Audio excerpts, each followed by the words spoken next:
Hey, I'm here with Jeremy Jacobowitz from Brunch Boys. Jeremy is a food blogger, influencer. It feels so weird to define you to your face. How, It's because, more way just like, well, yeah, I mean, I guess you get that too, but also just like, I don't ever know what to call myself. So it's always like, like when people are like, what do you do? I'm like, I don't know. I'm an influencer. That's a terrible word. But like by definition, yes. yeah, okay, so first of all, just for the listeners, we grew up together in Westchester, in Irvington. I hadn't seen you for I think the last time I saw you, and the only time I've seen you since high school, was at that party like 5 years ago, I want to say. Yes, it was a random holiday party. Yeah. And, and yeah, and I haven't seen you since. So, and then I see you on Instagram, and a bunch of my friends who are foodies follow you, which is just like funny when I'm living in LA and and I'm like, oh, you're following someone I went to high school, but then again, you have a really big following, and being an influencer, being a food blogger, all of that is like a whole other world. So it's fun to watch, and it's great to see how well you've done with everything. Thank you. I appreciate that. Yeah. So, what's so funny is that I was trying to think of like, what is something I can ask you about from Irvington? And I remember I was meditating this morning and this came to me, a memory. You got me in I'm trouble in scared. middle. I'm scared already. What is it? What is it? You got me in trouble in middle school. Me? Okay. What'd So I do? me, me and my friend Jackie stole from an ice cream truck across the street from our school, from this and that. There was an ice cream truck parked outside. We opened up the Okay. back of the truck when they were making a delivery, and we stole boxes of ice cream and brought it back across Okay. the street to the school, and you told on us. Do you want me to apologize? I think you should still be apologizing. You want me to apologize? So you broke into the back of the ice cream truck. You stole the ice cream. Yet I am the bad person in this story. No, I don't you have ran. any recollection of this at all, by the way. So no. That's so funny. Yeah, I was like, oh my God. Yeah. And then I remember we got sent to the principal's office, and I got out of it. I manipulated my way out of it, and Jackie couldn't go to the Bronx Zoo that day. It was like, there's a field trip to the Bronx Zoo. None of this rings a bell, but I I I don't know who would it I don't whatever, who cares? I was like, who would I even tell? I don't even know. I mean, like I can't think that far back. I can't think of what I did last week. yeah. Yeah, and then I'm like, okay, what else can I say? I know we were on the same bus. I remember that because we lived Yeah, I mean, I lived up nearby. the street from you, so that makes sense. Yeah. So were you always super into food? Like, I always think, like, a lot of people are obviously influenced by the environment they grew up in. Like, what was food like for you in your house growing up? And there weren't like that many incredible restaurants when we were growing up. Like, we lived by Fridays. So like, I'm assuming like me, you went to Fridays all the time. Like, where did this grow from, and what was your experience like?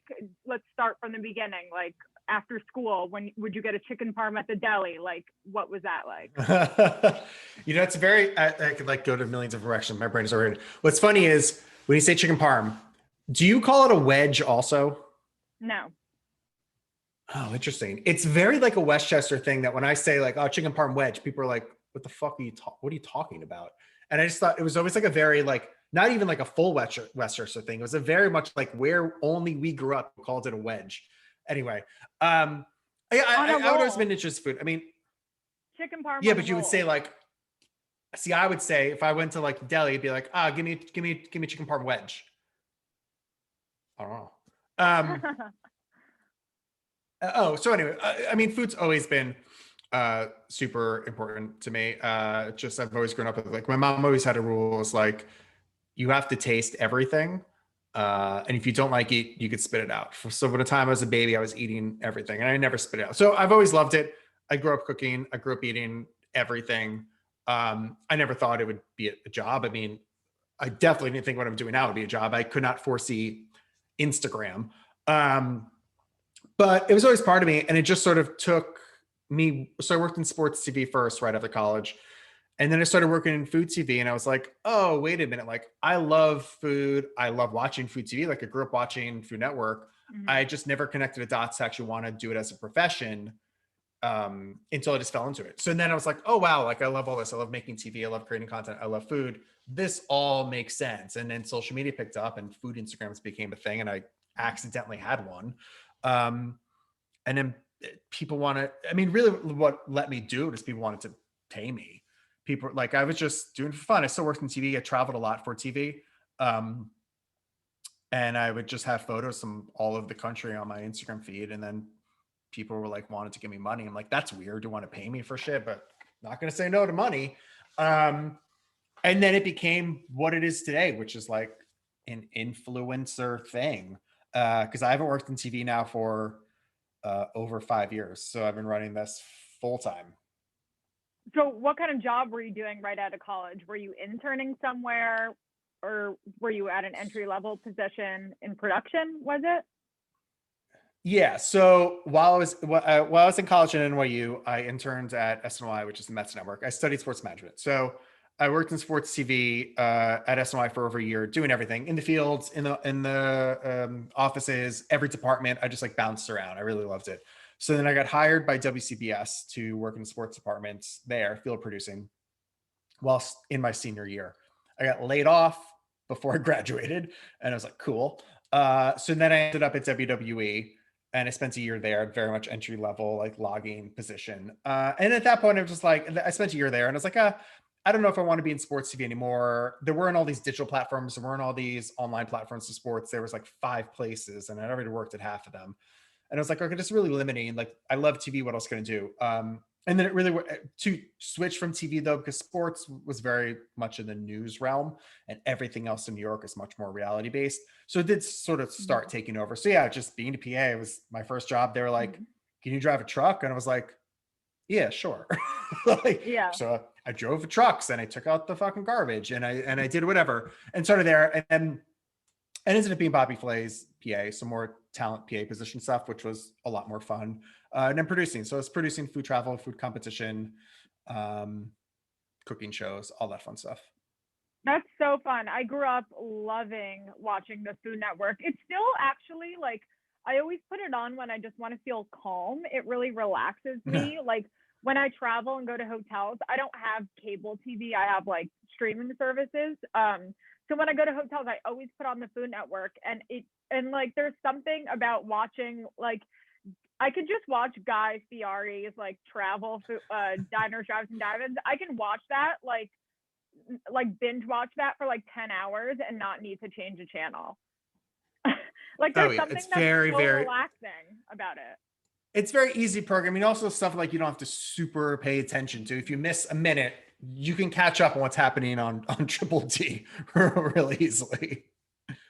When you made the switch from sports to food TV, did that was there anything that was like, oh, this feels more right, or were you just kind of like following the money and the opportunity? I certainly was not following the money at that point. I was trying to follow the opportunity. Right. Yeah, it felt right because it did feel like, oh wow, like this has always been passion of mine. I just never thought it was a job. Like I was still so new to TV, even though at that point I'd been in TV for 4 or 5 years. Switching to more like reality, I just didn't even know what was out there. So being a part of it was like, wow, like, oh, this is how the shows are made. That's cool. And then like being a part of food travel shows, which is usually the dream of everybody. It's like, oh wow, that's really cool. Like my job really is to just travel around the country and eat food, which is pretty much what I do now when I'm allowed to travel. So fun.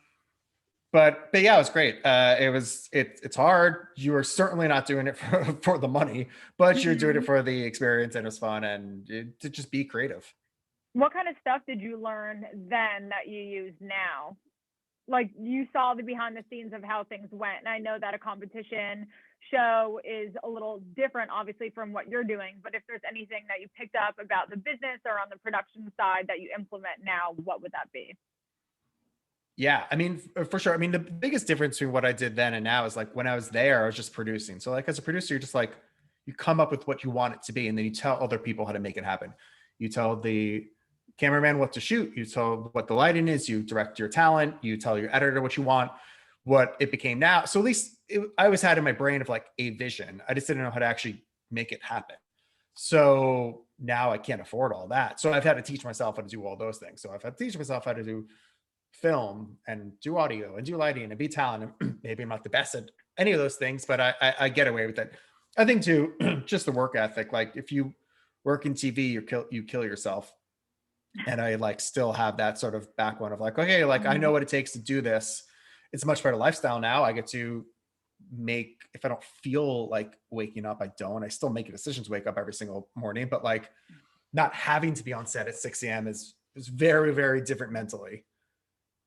Mm-hmm. So what's like a day in the life like? I mean, and let's do a before pandemic and now, because I'm sure it's very different. Sure.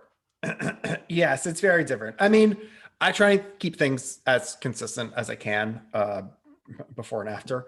For the most part, it's just like I wake up very early. I wake up at 5:30 every single day, just like get going, and I work out. Wow. Blah, blah, blah. I'm a crazy person. But for the most part, filming is the easiest thing I do because it doesn't take very long. Like majority of my stuff is in the kitchen at restaurants. So go to restaurant, go over in the clothes, hop in the kitchen, see a dish be made, taste up front, very food travel style.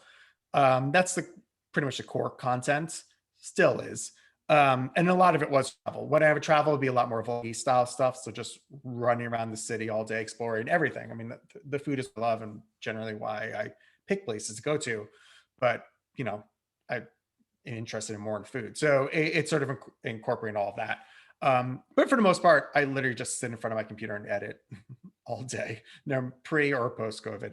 Now I could get more work done because there's nothing else to do. Content wise, to switch up a little bit, obviously like more stuff I could film in the apartment is easier just because I don't want to necessarily have to go to that many places. So some more cooking stuff. Just the nicest thing about what I do is like there are no rules. What I hated about TV was like there are rules. Why do we have to do it this way? That's how it's done. It was the worst answer to me. Where now, like I wake up and I'm like, maybe I want to film this today. I've never filmed anything like that today. Well, who gives a shit? Just film it and see what happens. So creatively, that's definitely the best part. And I've noticed that the food vlogging world is very competitive. I think there's so many people who do it. And you've managed to stand out amongst that field. And because I'm friends with people who are food bloggers, and I've kind of watched how it is for them, and it's a lot of fucking work. It's funny. I feel like there's like a whole idea of what people think it's like, but then when you're actually with someone and they're working, it's a very different, the behind the scenes, behind the curtain element. Like you think it's like, oh, you're arriving and they're just like, there's all this food waiting for you. And like, it's just like this whole special thing, but it's like, there's all these other things that go along with it. Like I went out to eat with someone, they're trying to get the owner's attention the whole time. I thought we were like going out to lunch and we were going to be like talking, but I felt literally ignored the entire time, and they're just photographing their food. Like how does that work for you? Like do you just do it alone, or are you like, you don't want to fucking come with me to your friends? No, I mean, I tell them that I'm like, you don't want to come. Like, it's not necessarily fun. Like, I mean, I think there's a difference too of like, just depending on what content you get and what you're doing. I think for the most part, people are just like taking photos. So they'll go to a restaurant, a bunch of dishes to come out of the fucking kitchen, take a couple photos and you'll be done. Even that takes work for sure, but it's a little faster and you can sort of do that with other people there. If anything, it's probably easier having other people there. I don't do that. For the most part, I mean, I don't do comped meals. I did. So like when I go to restaurants, I'm there to pay and just be a customer.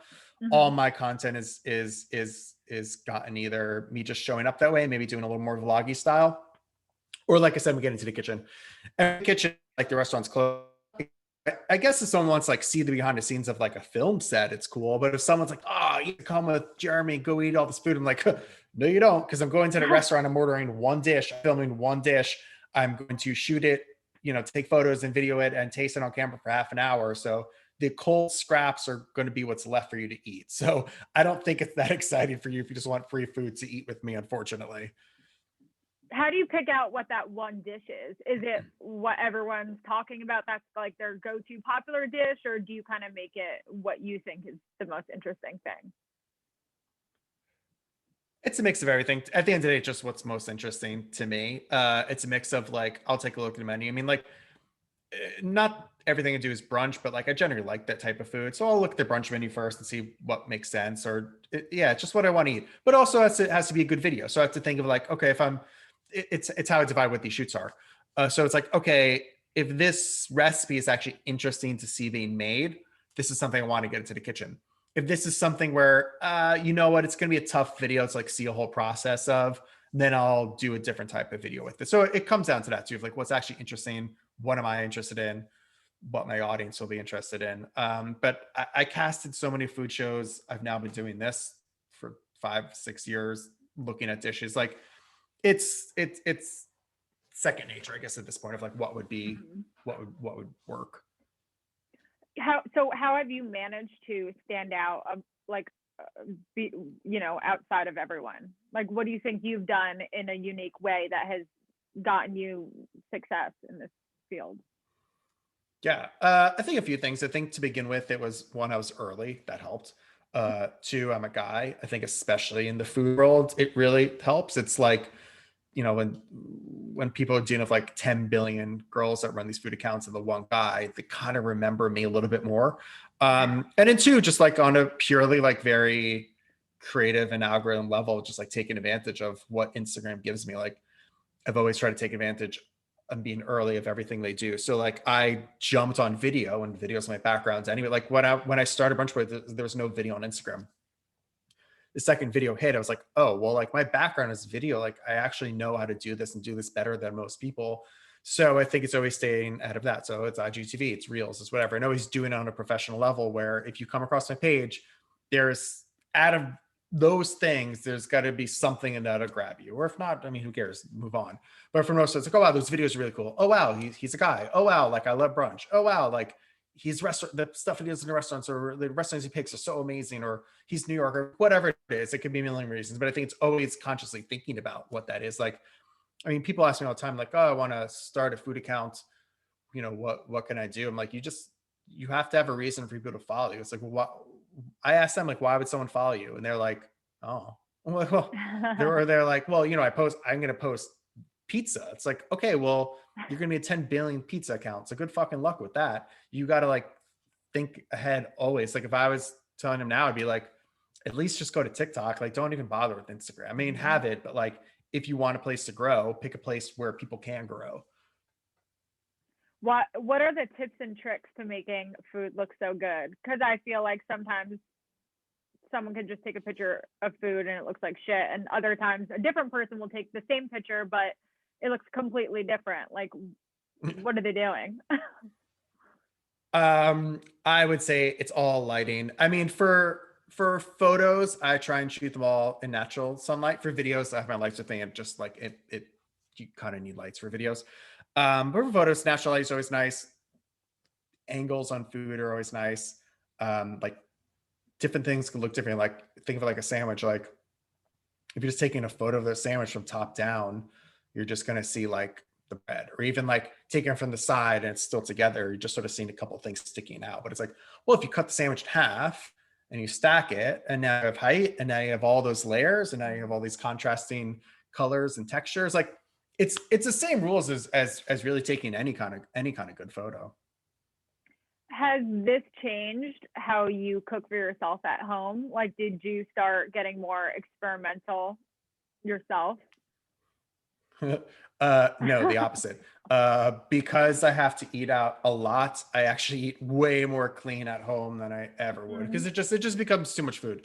So like, especially when Yeah. like I do eat at restaurants and I do eat all this extravagant stuff. Like when I'm home, it's just like, oh, I just want the most basic food ever for like mental and health reasons and physical reasons and everything. It's like, no, no, no. Simple, simple, simple. Let all the fun stuff happen at the shoots. How do you control yourself? Like, I don't think I would be able to control myself with all the food. I would eat it all and then like be in so much pain and be like, I hate myself, I hate myself. And then I would just do it again the next day. You learn I'm an very addict, quickly. I mean, this is though. lesson.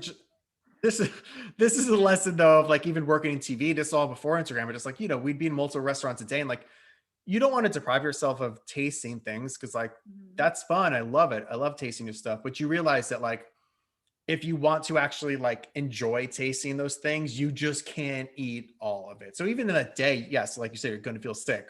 But even just like over time, when you do that every single day, like it's just going to take a physical toll on you. And like you have to try and the food waste thing bothers me, which is part of the reason why I do comped meals, because like if you do comp meal, like they send a million dishes out the kitchen and it's exciting Yeah. and I love tasting stuff. At the end of the day, it's like, oh fuck, like look at all this waste that we just created. So Hmm. I try very hard not to create food waste. I do. It's part of my job. It is what it is. But I think on that level too, it's just like, okay, I don't want to waste all this food and I cannot physically finish all of it. So I as much as I want to taste the entire menu, let me just pick a few things. And if I finish those things, don't eat more than I need to. Why don't you do comp meals? Because like I would think that's so fun. I love free food. Um, you for a few reasons. One, like honest, I mean, I used to, and it was fun, Yeah. but one, it's that I just don't get my content the way I like to when I'm in an open Mhm. restaurant and there's a million people there and it's busy and things are running around. Um, so it became a thing of like, they're not just giving me free food for the sake of it. They're giving me free food so I could turn it into content. And I just wasn't happy with the content that I'd be getting at a really busy restaurant. And then two, just for those health reasons, like, we would go to brunch and it'd be two of us and we'd order a few things. They're like, oh, the chef really just wanted you to try a couple other things. And like, yeah, it's exciting. That's awesome. Like, wow.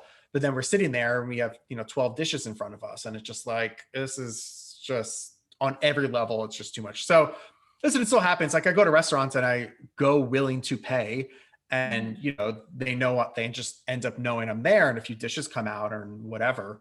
um, but I think that sort of limits it. I mean, especially right now too, where like it's rough on the restaurant industry. Just the perception of like me Mhm. rolling in and getting 1,000 dishes for free like doesn't feel great. So I'd always rather just keep like just give me the one dish. That's all I need for my content. I'm very happy.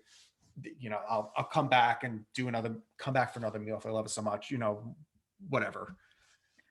Yeah, that's cool because then you're keeping a good relationship and you're easy and I'm sure actually that's a Right. lot better on, yeah. Right. I'm like, So I mean, there are a lot of food influencers that like, especially with the alcohol, they'll go crazy mhm. about, and the alcohol is like actually what costs restaurants money. And I'm always just like, I don't want any alcohol. I don't want that much food. I just want one dish. Maybe I'll take a fucking iced coffee, but like, that's it. Mhm. Super, super easy. And then it's probably also easier if you just have one dish to focus on. You can make it really look like something incredible as opposed to trying to get a bunch of and having a couple okay shots. Right. That would be it too. Like they don't know how to Mhm. pace out a proper photo Yeah. shoot for me. So like 12 Mhm. dishes would drop and I'd be like, oh shit. Like by the time I get to the fifth one, they're all dead and I'm not gonna be able to photograph them properly. So yeah, for that reason too. Yeah, quality not quantity. So so you were talking about health stuff. I know that you publicly have discussed weight loss and stuff. Can you just kind of talk about your journey because I find it super inspiring. Sure. Yeah. I lost 100 pounds at this point 8 years ago, maybe almost 8 years ago. That was a very, very intense thing. I always say this too, because I get questions every day about how I remain fit, whatever word you want to use, and then Mhm. how I originally lost 100 pounds. And I always I'm very hesitant to give exact details because everyone's body is completely different. And I think that not that it could like do harm if I tell people what I did physically, I think mentally it could do harm because I get a lot of people being like, I did exactly what you did and this isn't working for me. And I told him like, well, that's because every time I've had significant weight loss, it's been working one-on-one with someone that actually knows what they're doing and creating something specific for me. So when I lost 100 pounds, I went to a nutritionist, and the regimen was gym every single day, and I only ate bars and shakes through the day, and then a most basic chopped salad at night. And that's the only thing I ate for like 6 months. So like, forget about even like the physical, that the mental toll that kind of thing takes. It takes work, and it took 6 months, and it's hard. And then since then, it just sort of, I always say too, like, I think a lot of people that lose weight, two things happen. You either put it back on eventually, which is not fun, or you never develop a healthy relationship with food again. And that's almost just as bad on the other end of the spectrum. So I'm happy that I've been able to, because this is all before I worked in food TV. This is still when I worked in sports TV. So then to lose the weight and then go into food TV and still maintain a relatively healthy relationship with food has been nice. And in the past year and a half now, I've lost another, like, I put back probably another like 20 pounds just working in food over the years, but then I lost another 20 in the past year. And again, that's been working with someone that knew what they were doing, developing a plan that would work for my body, which also coincides with the workout plan that I have. So like, I work out 6 to 7 times a week. I do heavy weights 5 times a week. I do cardio every single day, and I eat relatively healthy. Like, there's no secret necessarily, but those things were tailored specifically for me. But it takes the work when, people are like, okay, well, like, when's your diet? Or I'm like, well, I don't look at it as a diet. Like, I enjoy eating this way. I enjoy eating, like, I eat clean and healthy for most of my meals. And then I indulge in a few meals a week, and it makes those meals more fun. Like, I can go and shoot, this pasta dish and like feel good about eating it, because I'm like, okay, well, I know that I ate clean the rest of the week, and like I work hard for this. So it's a mental and physical battle always. And are you big on portion control too? Yeah. I mean, that's my biggest thing is like, the current eating plan that I'm on is very measured out. I could eyeball it now because I've been on it for a year and a half, but it's measured out precisely, the amount of chicken, the amount of rice, the amount of eggs, the amount of everything that I eat. And I purposely don't keep food in the house that I'm not supposed to eat. I really don't have any snacks. I cook only when I know I need for my meals. So like, there's no leftovers I could dig into, because those leftovers are actually my dinner for tomorrow.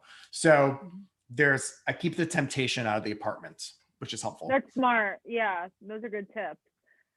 Yeah, I feel like the snacks can fuck me up. I'm not even like a snack person, but my husband just brought in like a whole level of like other eating habits, and now I just find myself joining him. Like, he like eats at night all the time, and he's always snacking. So then I'm like, oh, I'll snack too. And then it's like, wait a minute, I was not this body type before we got together. You know what I mean? Not that, but you find yourself like gaining, a couple of pounds, and I want to put the blame on him, but I know it's, also about me and keeping up exercising. And for me, it would have to be portion control, because I could just, keep going. So yeah, it was good to hear about that. So, travel, where have you been around the world, and what has traveling been like for you? Like, what are some of your favorite places you've been to, or any fun experiences you've had along the way when you're blogging? Yeah, it's sort of like crazy to think about. When I worked in food TV, I traveled all around the country for shows. For Brunch Boys, though, it took me around the country, but it has taken me around the world, which is still like a really insane thing to me. The international stuff has been Australia twice, and then Japan last year. And Japan was the greatest thing that's ever happened. It's all I want to do is go to Japan, and I like put those vibes out into the universe. And and All Nippon Airways brought me out, and it's fantastic. I spent 17 days there, so we traveled all over. Wow, it was better than I even expected.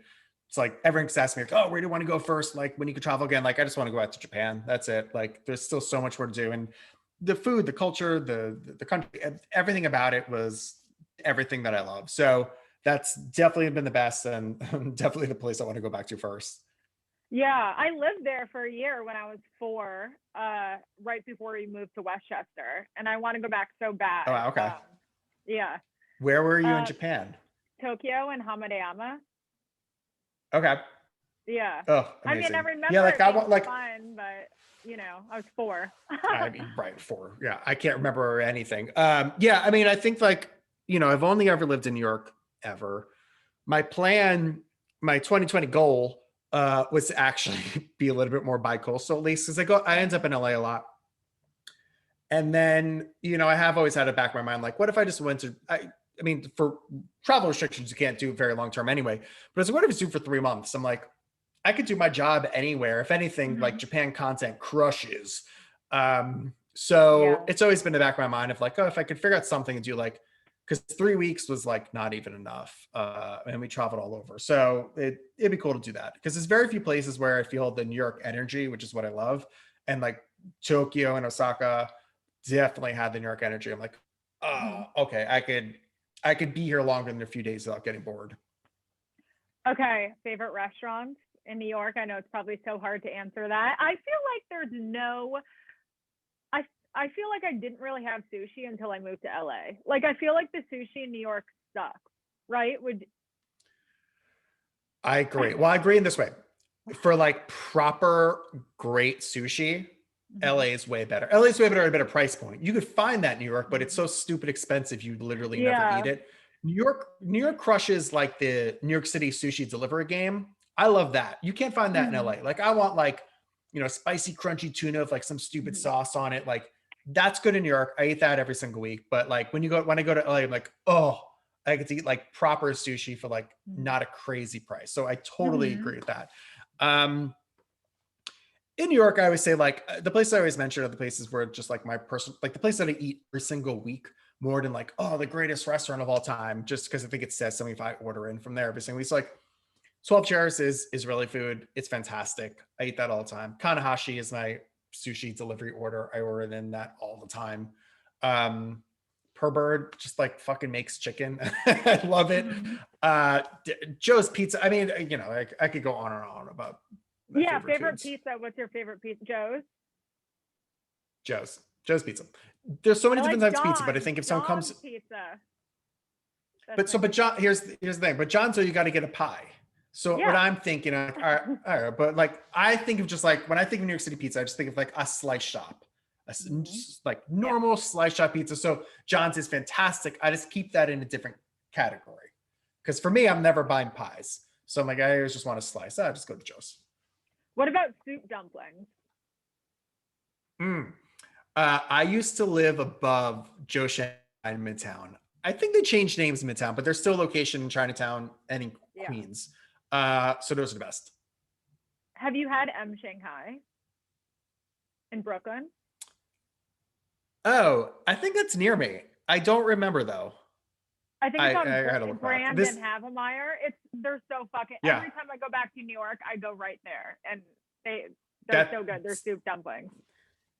That's definitely the one right by me. I must have. I don't remember though. This is honestly why like my Instagram started and stuff because I don't remember anything. So it's like, oh, I could like document what I eat so I could remember. Like that was it. That was any point. And then obviously like people liked remembering where I ate as well. But that's it. Every time people ask me stuff, I'm like, I gotta look at my own Instagram. I don't remember what I did. Yeah, I feel like the best when I see people having success, it's usually when some of it's like an accident. Like they were just following what they liked and what they wanted to do and what they were passionate about, and then it turned into something. I've noticed that a lot with people. No, 100%. I always say like if I actually thought this could be something of what it is and tried to do that, I would have failed.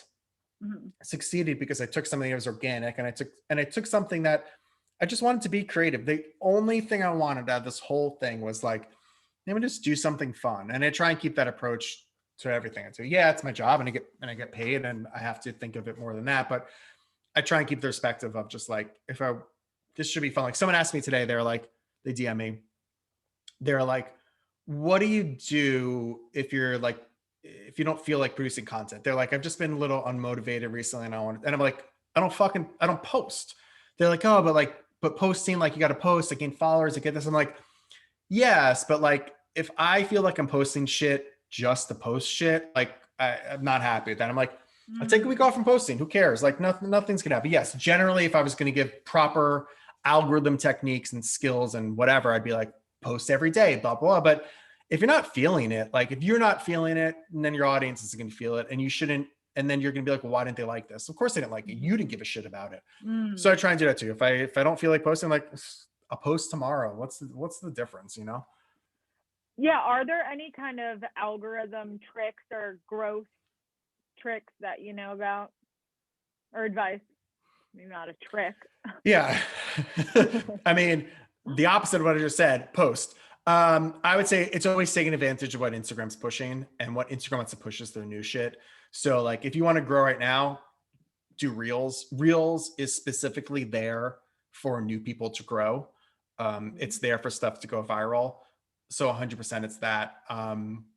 TikTok the same way. Obviously, I was just doing TikTok more than anything else, and it's just it's finding what you want to do and what your purpose is out of it. If you want to grow it into this thing or whatever, okay. If you just want to have fun, post, don't worry about it. If you want to grow into a thing, it's like, well, again, go back to what I said earlier. It's like, well, what's the point of someone following you? What are they getting out of it? What are you delivering to them? You know, there should be some takeaway. If it's, I'm a cute girl and I just want people to like the photos of me, okay, that's fine too. There's a lot of people on Instagram like that. Great. If you want to post photos of food because you're like, I really love food and I think that like I have something to say about it, great, you'll find something out too. So like, it doesn't matter what you necessarily want to do, but I would pick that thing and try and stick with it. But again, taking advantage of what these platforms are giving you. What's like the starter kit that someone needs in terms of equipment to do what you're doing? Just your phone. Just use your fucking iPhone. It's actually my first iPhone I ever got, which is fun. Honestly, I would say this. I'm someone that uses full cameras and lights and gears and audio and blah, blah, blah, blah. But like, I've been doing this for years and years and years. Like, and I have a passion for it. I think that like, I have a passion for the creative side and the camera side. Like I could talk, if you want to talk about cameras, lenses for an hour, I would have been happier doing that than anything else we could have talked about. But I think like the best thing is cell phones take incredible fucking photos, incredible goddamn videos. You could edit now really easily on them, especially the bigger screens. Do that. If you do that and you're like, wow, I love taking photos. I now understand taking photos. Maybe it's time to step up to a camera. Great. But like cameras are really expensive. It's silly to jump right in on a camera, especially during COVID times. Like literally TV shows on NBC are being shot via Zoom. Like there's no barrier to entry anymore for what gear you have. It's just being creative and getting your shit out there. So I would say use your cell phone, figure out what you want to, you could do everything with that. And then I don't think you need all that gear to do well necessarily, but if you become really passionate about cameras and videos and you want to learn more and do more, the biggest thing cameras and the real cameras give you is, it's generally going to look better, but like that's very subjective. To me, it's just about having control. When I shoot with my camera, I can control every single aspect of what I'm doing, every single color. Like if I'm shooting raw photos, like I can manipulate any color. I can manipulate it with different lenses. I can manipulate the exact look of things. So like, it just gives me better creative control over what I'm doing, but that takes work, like years of work to figure out how to properly harness that. So start with your phone and then take it from there. What camera do you like if you were going to suggest one? Ooh, I would suggest, well, I'll just tell you the camera I have because there's too many like variations, like what camera. So I have a Canon R5. It is very expensive and a beast of a camera. It's a hybrid camera because I take photos and videos. So it probably is the best mix of those. I would say if you just want to do vlogging stuff, I think you're looking at smaller cameras that are just more easily to, you can even throw it in your bag or whatever. Like a Canon M50 Mark II isn't bad. It's probably $800 or so, and small and easy to use. The greatest camera ever? No, but it's a nice entry point. But then if you just want to focus on photos, maybe Canon R. If you just want to do videos, maybe this in the Sony line, it might be better for that. So it all depends. Depends on your budget. Depends what you're shooting, what your interests are. You know how much you really want to dig deep into it too.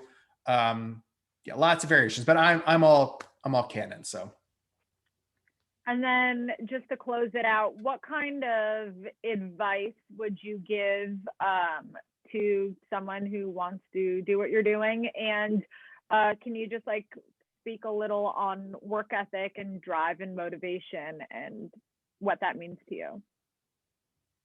Yeah, for sure. I think that is it. I think like, I mean, like I said, going back to like literally what we first spoke about, it's like, what do I do? Yes, I'm an influencer, but at the end of the day, like I like saying content creator because I create content. So I'm creating videos and photos and whatever. So I spend all day editing and doing all that. So I think there's a very low barrier to entry now to everything. If you want to, if you just want to be creative, go be creative and do something. Look at TikTok. People basically do anything and can go viral pretty much. So there are ways to do it. I don't think the goal should be to go viral though. I think your goal should be to be creative and be happy with what you want to create. There's lots of ways I can go viral, but you know what? I hate most of that fucking content.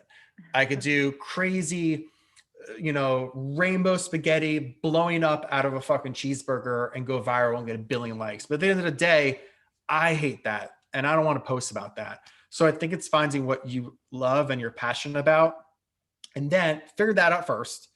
And then you could figure out what the best way to put that out there is. Is it because you could take beautiful photos to do this? Because you write these long captions, whatever. Is it because you could come up with a funny dance to do for it on TikTok? Sure, whatever. And then the work ethic thing, I mean, I certainly work a lot. I think a lot of my stuff comes to, I mean, it's definitely like a very interpersonal thing that you kind of have or don't have. But I think it's, I've seen it work from people. I think like, going back to when I was working with Bobby Flay is like his talent PI, you're around someone that is not only super successful, but super successful totally on his own. Like this is a dude that like dropped out of high school, I think during junior year or something, and now has made it as a multimillionaire, being the biggest goddamn chef in the world or whatever. And he did that really out of work ethic. And so like being around that and seeing the work that he took, like what's nice working with him was like, this doesn't happen a lot where like your boss works harder than everybody else, but like he truly did. So it's like, oh shit, here's someone that doesn't have to listen. He's done it all. He makes enough money or whatever. He can fucking retire now. Who cares?